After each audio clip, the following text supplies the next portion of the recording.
ভারতে এখন ই পাসপোর্ট চালু হয়েছে। দেখতে সাধারণ পাসপোর্টের মতো হলেও এর কভারের ভেতর একটা সিকিউর RFID চিপ বসানো আছে।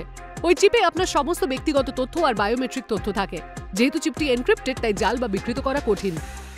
আপনাকে অফিসিয়াল পাসপোর্ট সেবা ওয়েবসাইটে আবেদন করতে হবে।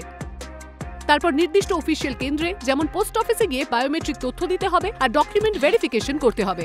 কিন্তু আপনি আপগ্রেড করবেন কেন? বিশ্বের বেশিরভাগ দেশেই ই পাসপোর্ট চালু হয়ে গেছে, আর এবার ভারতও সেই তালিকায় ঢুকে পড়ল। সারা পৃথিবীতে এয়ারপোর্টের ই গেটগুলো চিপ স্ক্যান করে আপনার লাইফ বায়োমেট্রিক্সের সঙ্গে মিলিয়ে দেখে। এর ফলে পরিচয় তাড়াতাড়ি যাচাই হয় আর লাইনেও কম অপেক্ষা করতে হয়।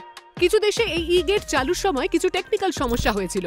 অবশ্যই চিপ থেকে পাঠানো তথ্য কোনো থার্ড পার্টি পড়তে পারে, কিন্তু যেহেতু এগুলো এনক্রিপ্টেড, তাই ক্ষতির আশঙ্কা অনেকটাই কম।